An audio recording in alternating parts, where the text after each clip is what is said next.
I greet you people. Oh, bata. Network and a share button. Share the video.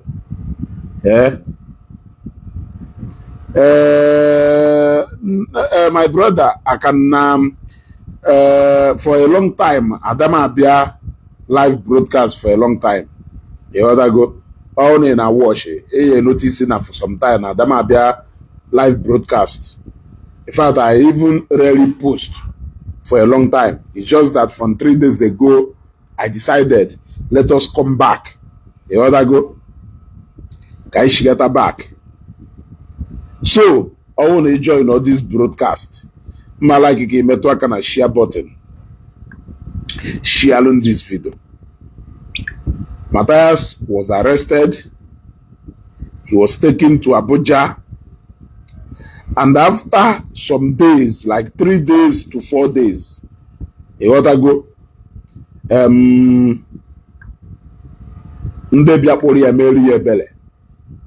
He ought to go. But now,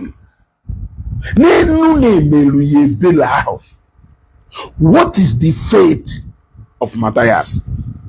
A man of Fodunde who followers of Mathias in no sense.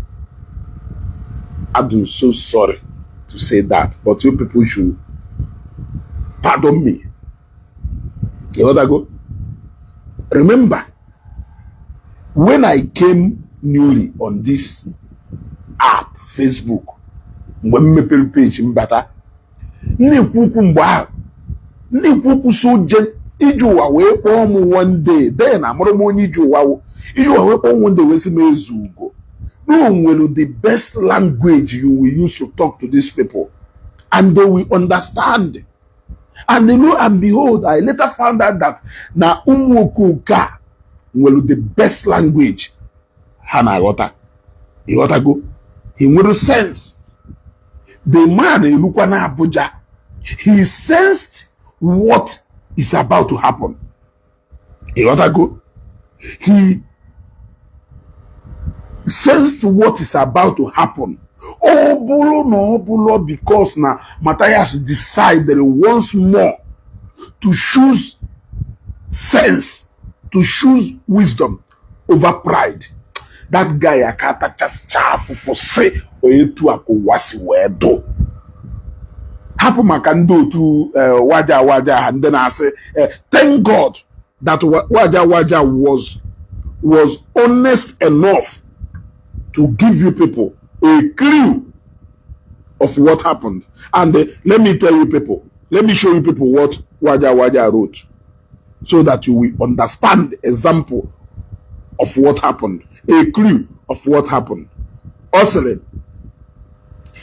it's not about protesting or making noise on social media. It is about dialoguing and resolving issues amicable offline.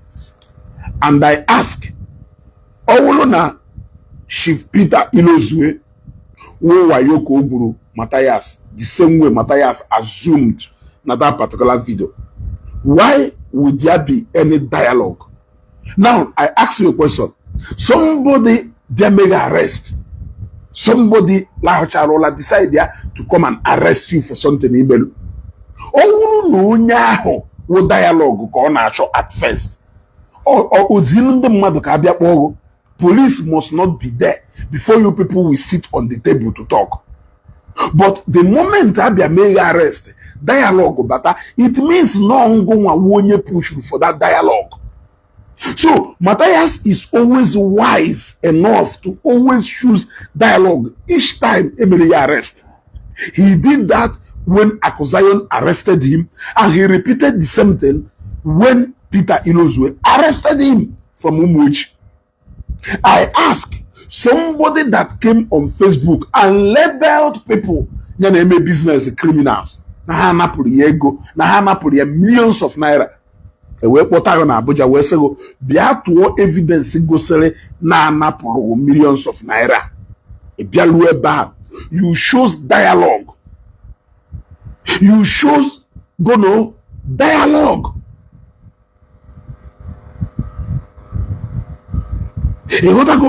So Obulu na Mathias do right ni for na ekwu. Obulu na Mathias do right. Nya no do right ni for na ekwu. Do you think that it will end in dialogue? I am asking you. This man has a way of always manipulating your brains. He has a way of always using your brains to eat joko. But some of you are not too wise to see to read the handwriting on the wall. Now, let me show you what Mathias wrote na page. Because Oge Mmelu program Oge Mmelu video this night. Come see your Chukwu Godwin. It's a lazy boy. I believe in Namdo lazy. Man, this lazy boy, here. Can we live comfortable? This is the kind of lazy boy you should be admiring. Now this life ain't on it. Not only with it, you should admire and copy this lazy boy. Not only with it, or who don't need him with anyway. Mathias came out and he posted, Ejana BCJ. Always be truthful in whatsoever you do. Victory will always be yours. I will never intimidate anyone in our land, and so shall no one have the right to intimidate me too. The more temptation hits us, the more we become stronger and connected to a higher level. Thank you, Nigerian police, for bringing peace. Thank you, Mazi Shijoke, Barrister Pius. Then at the end, he wrote, I will be off online and phone calls for a while due to some health challenges I encountered here in Abuja. Please bear with me. I am not interested in those ones. I gotta go order at first. If you know if I make we do convoke na muke merife. But I am interested in the fact that he will be offline and phone calls for a while due to some health challenges or encounter in Abuja. Please bear with me. Which health challenges? I am asking. You were arrested about 3 or 4 days ago, and 4 days later, you will be offline for a while because of health challenges. So, Mathias, so Kelafaya, Mazen the Kanu season at detention, he will be offline for 7 years. I am asking you, you went into police custody for 3 or 4 days, where say you will be offline for a while because of health challenges. Mazen the Kanu no go na detention for how long? O season na detention, how many years Koyano offline? You were given a condition, and not until that condition is met, you dare not talk anything nonsense online. And the moment they put online, we hype you into talking nonsense. So you know how best to avoid wahala, which is going to stay offline. Stay offline until the whole problem are sorted out. That is why you are going offline for a while. You gotta go. You gotta go. That is why you are going offline. So we understand that tricks. We understand that tricks. But let people know that what you are doing is not out of a condition or a consensus reached before you were set free. You gotta go. You have to be truthful. Which truthful, Kedo? Are you being truthful that with 5 million you can buy a property of 800 million? Is that the truthfulness you are talking about? That you can go to a property worth 800 million, deposit 5 million for the past heading to 1 year. You have not limited any fund again But you have collected over how many million? One person alone paid 10 million. One person paid 10 M for that same property for 2 plots. Kelebe all those money. When you talk about being truthful, what are you referring to being truthful? I am asking you. What were you referring to being truthful? That you can use iyeji mpakala, iyeji onya eji amoke, we just say it ozo onya, we na-eme na the same onya maloke no ya ma ozo. I am asking you a question. Because nda na-eso elilifeli ililifa Liefa nalohachiditina ba. Look at how they all chickened out like cowards. The moment I go potaro no I go through a beg.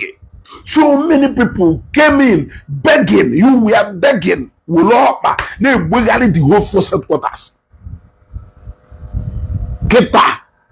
Because na piti inozwe flow as okay. Can you go na piti inozwe? Ya deje ihe kunisan ya kunisan ugwo ko dey represent here na court piti inozu eto nga dokipa ya epe within 1 week or 2 weeks or 2 ngo ozugbo.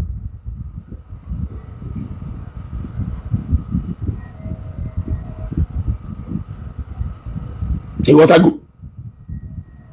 But you begged and they had to come to, because now the man gonna enemy feel that you are a nobody. In fact, Piti inozue eda anosago ogo na odoka ebago na oke na anogo. You begged. He forgave you with a condition, and that condition is part of what you show them.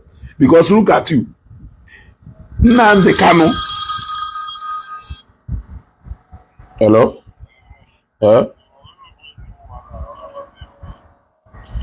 Okay. A second.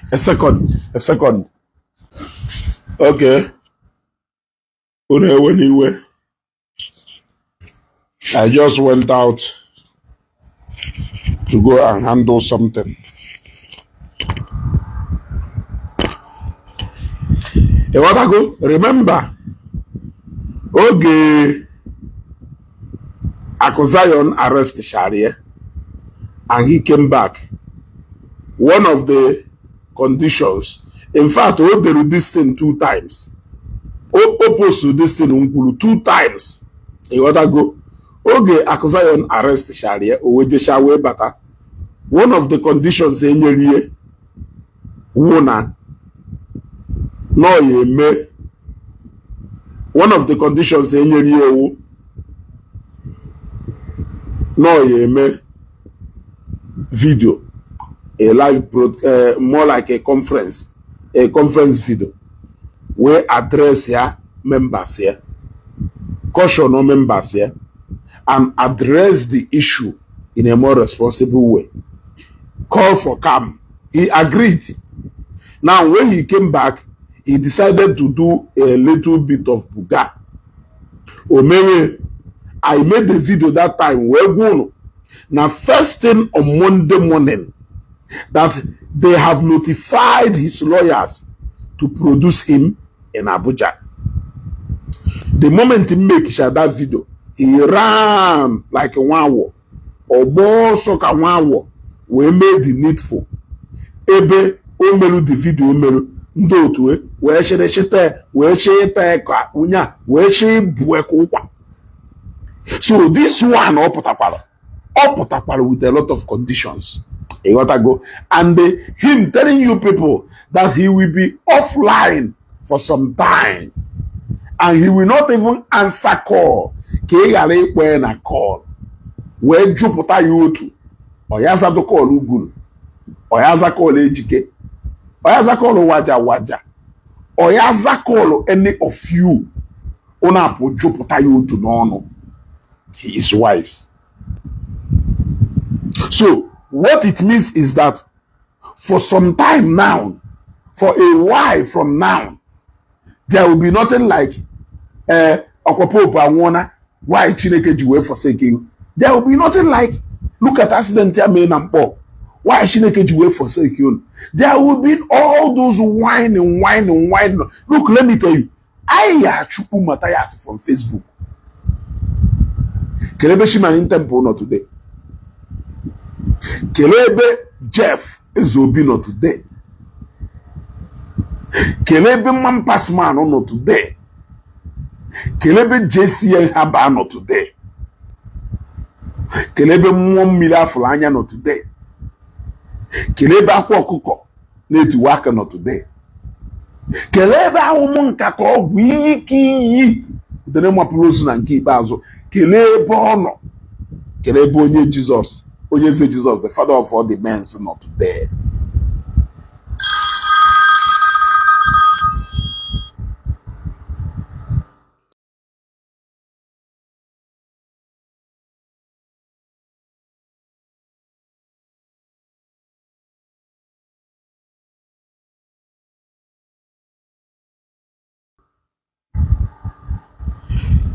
Kedebe Hanchano today. Mathias will leave Facebook just like them. Mathias, you have Facebook just like these people. By fire, by force. We are not begging him. You cannot claim to be who you are not.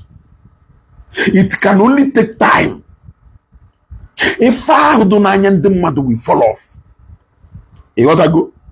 From one problem to the other.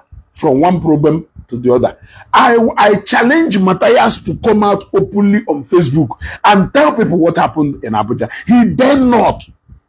He dare not. Oh, wow, cham about if I'm in Abuja. Ojay Nkoya Bata in a long time. Yes. Nyaputana Facebook chum. I expected him the moment top of that. If at all, no Reba no ezeaku and victory is his. And then the police will Olueba Pota or me pay Facebook na ba Bonu Kosu Je Abuja Bata. You want to go?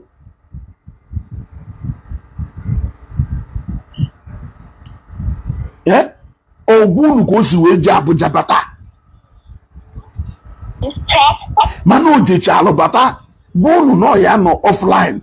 Mbunye mwanu merimeri, ona amu hosiki ile isi yago. Kuota mo uno na Abuja we uno ewunu.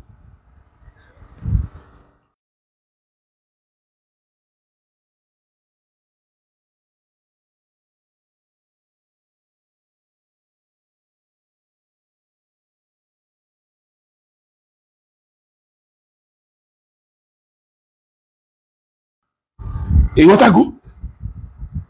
Kuota no uno je na Abuja Bata, o we unu no na alu yetu unu si we egwu. Do you think that no nya aye nyelu mkpoto na-enye mkpoto ya wo na-enye ọ na-ada ebe niile? Wodile ugweze go ọnụ.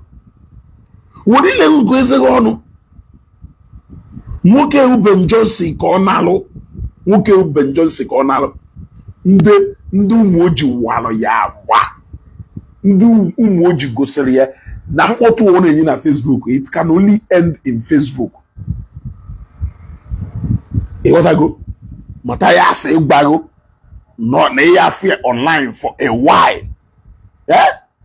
Mathias Igbago no okay no ya dada zakol because oya ama mgbe ndị ụmụ oji plantere mmadụ si kpọọ ya na phone e wee kpọọ ya na phone o wee gosiba ile ihe o wee chi ya gwa back to Abuja nya ka oji wee gwon no ya da zakol even for now and who is even sure no pụtara ya pụta because for all I know Igbago no ya da bịa online or no ya da zakol gosi no ka na Abuja.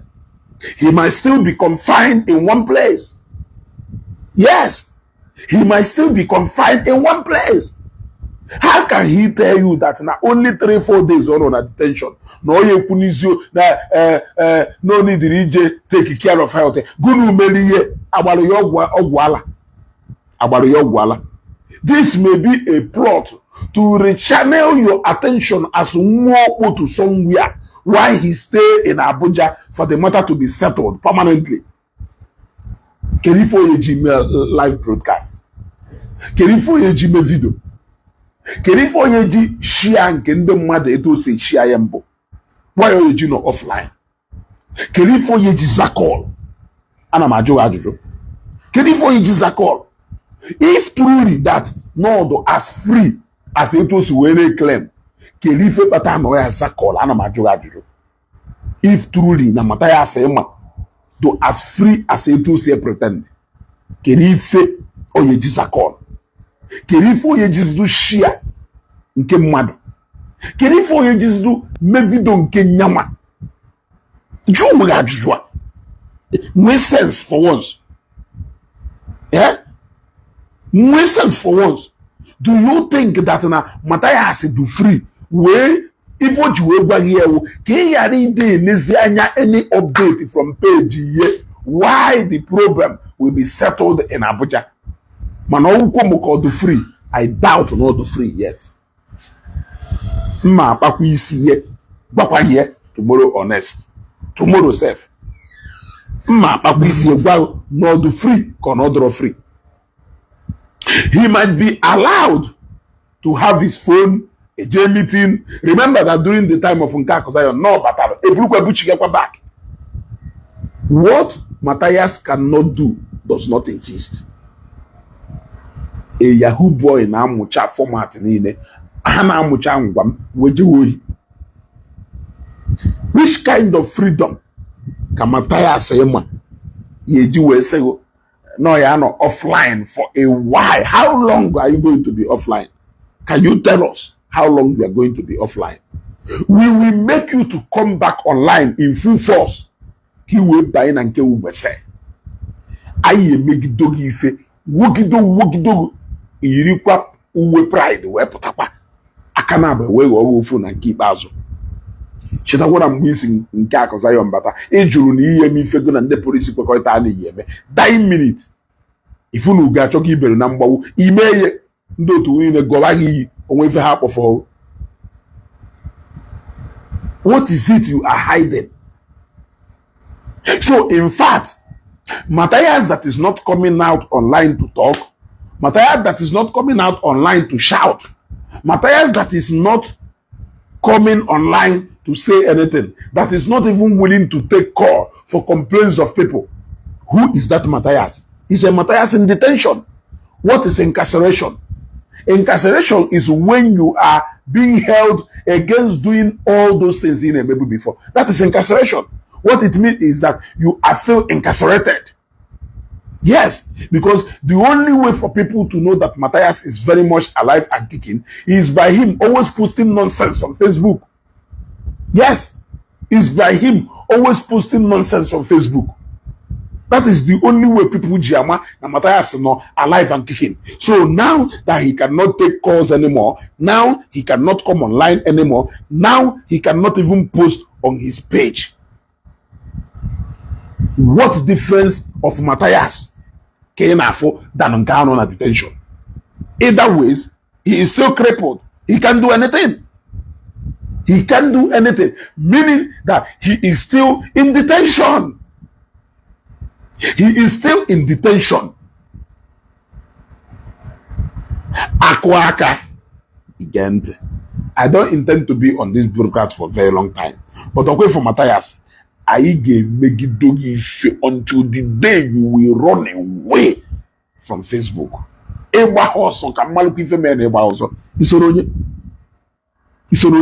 In fact, this one the onion no stop you will still run by fire by force. Omehonizo wehono iju ogugwe nguru dog isibe ya no ba na gana kale hetua igobi kachifon